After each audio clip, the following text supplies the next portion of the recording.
শেখ হাসিনা এবং তার মন্ত্রীরা পাকিস্তানকে তো দু চোখে দেখতে পারে না।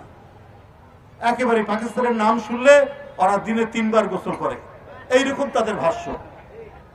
কদিন আগে পাকিস্তানের প্রধানমন্ত্রী বাংলাদেশের অর্থনীতি নিয়ে একটা কি কথা বলেছে, এতই খুশি ওবায়দুল কাদের, বিএনপি দেখে না অথচ পাকিস্তানও আমাদের উন্নয়নের প্রশংসা করে। বাহ, যে পাকিস্তানের নাম শুনলে 3টা ডেকবাজি দিতেন, তারা একটু একটা অন্য দেশ যতই ইয়ে করুক অন্য আরেকটি দেশকে প্রশংসা শুনেই কথা বলে, এটা একটা রীতি।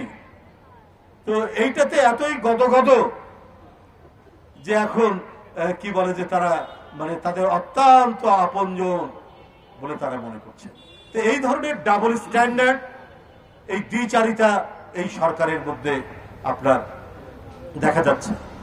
কিন্তু অন্যদিকে কি, আমরা তো সবাই জানি আজকে আপনি বিদেশ থেকে যন্ত্রপাতি কিনবেন সেই ডলার নাই, আপনি পেঁয়াজ আনবেন বিদেশ থেকে, সেখানে পেঁয়াজ আদা এটা আমদানি করতে হয়, দুটো ডলার লাগে, সেই ডলার এখন নেই। বাংলাদেশ ব্যাংকে কি হয়েছে এটা জানতে চাই গোটা জাতি। কেন সাংবাদিকদেরকে বাংলাদেশ ব্যাংকে ঢুকতে আপনি নিষেধাজ্ঞা জারি করেছেন? এর কারণ কি? কত অপকর্ম, কত অনাচার, কত লুটপাটের খতিয়ান ওই বাংলাদেশ ব্যাংকে রয়েছে, সেটা জনগণ যাতে না জানতে পারে তাই গণমাধ্যমের সাংবাদিকদেরকে সেখানে আপনার কি বলে পরিপত্র জারি করে ঘোষণা দিয়ে সাংবাদিকদেরকে বাংলাদেশ ব্যাংকে যাওয়া বন্ধ করে দিয়েছে। বিএনপির নেতা কর্মীরা যেমন জনগণের প্রতি তার দায়িত্ব ভুলে যায় না, প্রধানমন্ত্রী আবার কিছু কিছু জিনিস ভুলে যায় না।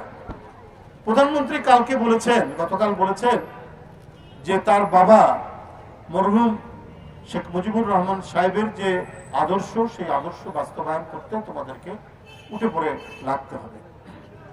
তারপরে বুঝতে হবে প্রধানমন্ত্রীর বাবার আদর্শ কি ছিল।